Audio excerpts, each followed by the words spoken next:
Rejoice! It's time for another Poundland special here on the Big Daddy D Reviews. First up, this foam dart shooter gun thing that was found in a local grocery store in Houston, Texas. It looks a bit like a cheapo Nerf gun, but you can shoot out both darts and discs. Fair enough. They've slapped the word zombie all over it, along with nonsensical blurb like duel and vigilante on the packaging. Again, fair enough. What isn't so good is that the term cock and load is wrote on the packaging as well. Really, the term should be lock and load.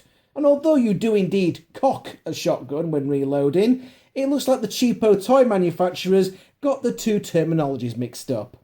That and the fact that a children's toy now has got the word cock written all over it. Thanks to Bubba Rene Rodriguez for sending that in, because it certainly seems that the likes of Poundland, Pound World and 99p stores have fallen back on the old tried and tested toys over the last few months. In other words, it means that they've got a shitload of cheap plastic wrestlers, ninjas, army soldiers and shitty looking Transformer knockoffs. After all, how can you argue with a company called Top Toys when they produce such top quality products like Trans Robots, complete with stolen Decepticon logo artwork and made with the cheapest plastic imaginable? So it's unlikely that the robot in question will actually survive the transformation process. But hey, at least you're getting two crappy toys for your £1. And at least trans robots make some sort of sense. I mean, what the fuck is a Franstroma? But that's not all. What about the changeable robot, featuring your friend and mine, Bumblebee? Bumblebee. Okay. And then how about this one? Vanguard Fighters. I'm not too sure what Vanguard is. I'm assuming that's referring to something else. What can we say about this, apart from the fact that it's a colossal mess? My favourite part of it is the upside-down Batman logo that they've got on the robot's chest. And here we've got Super Robot, two of them. I didn't know that super actually now means deformed. Who knew, eh? So, on to police and army figures. First up, these two boys in blue. It's the Police Force action figures, again from our friends at Top Toys. This first guy looks more like an astronaut, and his face appears to have melted into his helmet. The horror! I imagine that he's supposed to be some sort of bomb disposal expert, but I very much doubt that those giant fucking hands will be able to actually grab hold of the tiny wire cutters that he's got strapped in front of his crotch. That and, his face is melting. This other bloke is bent in a rather odd position and appears to be looking down at the handcuffs on his chest, as if he's trying to figure out what they are and what to do with them. And if you thought those were bad, then how about Army Force, the best of the best? More like the worst of the worst. Great paintwork on these figures, as the toy makers decided to paint this figure's hair the exact same colour as his skin. Good work there, lads. Now it looks like the top of his head is all blistered and burnt. And I just feel sorry for his mate, whose tortured, hollowed stare says it all about the horrors of war. That and cheap, shitty paint jobs. Yeah, those cheapo toy manufacturers never seem to get the faces right, do they? It's no wonder that ninjas, masked superheroes, and masked wrestlers tend to be so popular. And speaking of which, yes, the ninjas are back in Poundland. And to be honest, this one looks fairly normal. He's wearing black, as you'd expect proper ninjas to wear, as opposed to bright red, blue, green, or pink that we've seen in Poundland before, and of course in cheapo Godfrey Ho ninja flicks. And this black ninja here, he comes with the usual assortment of weapons that we've come to expect from these things. Swords, sais, throwing stars, a helmet. Whether any of these weapons actually fit in his hands or not is another thing altogether. But you know what? It's a little too normal for our tastes, this. We don't want plain old ninja warriors. We want Galaxy Ninja Warriors. Yes! Galaxy Ninja Warriors that look an awful lot like Marvel Comics superheroes.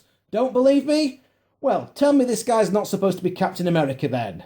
There's also a Wolverine one as well, which makes more sense considering that Wolvers has spent some time in Japan scrapping with actual ninjas. That and the claw gauntlets make sense for a Wolverine figure as well. What doesn't make sense is that he has the logo for Power Rangers Operation Overdrive on his chest, for some reason. And I'm not sure if this green one is supposed to be the Hulk or not, or if it's meant to be something that's intended to haunt your dreams. Look at it. Look at it! You weren't planning on sleeping tonight anyway, right? So, for Poundland Wrestlers, we've got the return of the Sagat from Street Fighter 2 clone that we've seen before, but he's wearing a t-shirt that looks like it's trying to copy both The Rock's Brahma Bull tattoo and Brock Lesnar's back tattoo. This guy's obviously a Big Show bootleg, what with his camo singlet, goatee and bald head. We've got a Kane bootleg as well. Kane always seems to be a popular bootlegged figure, alongside this other figure that seems to be the bastard love child of Papa Shango and a generic punk from Final Fight / Mad Max / Fist of the North Star. Now this pack comes with a number of accessories. There's a hammer, briefcase, a championship belt and a stretcher. But the highlight has to be the figures themselves.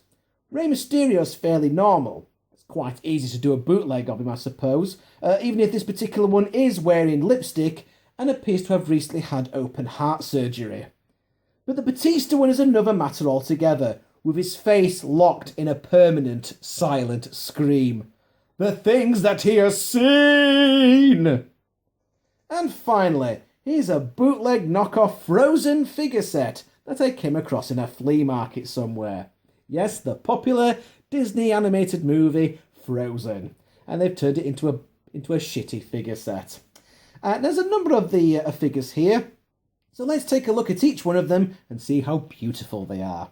Of course, there's the packaging as well, which features loads of stolen artwork and proclaims that this is a world of ice and snow and that it's a new arrival. Funny, I thought it was a pack of shitty-looking toys, but what do I know, hey? Of particular note is the reindeer, with his eyes going in different directions. He could sit in the crowd at Wimbledon this year and watch the entire game without having to turn his fucking head. There's also Olaf the Snowman, with his glassy-eyed, vacant, one would say coked out of his fucking mind expression. Someone get a blowtorch and put this poor bastard out of his misery. And the human characters are even worse. Horrible, blank, vacant, waxened expressions that look like something out of a children's nightmare. It makes Lee Hardcastle's Frozen animation look normal. By the way, if you don't know what that is, YouTube it. I wouldn't even recommend these to be cheap cake toppers on a Frozen-themed birthday cake, as they'd probably end up poisoning the cake as well. Let it go! Let it go! I didn't want to pick these fucking things up in the first place! Blah. And that's it for another video.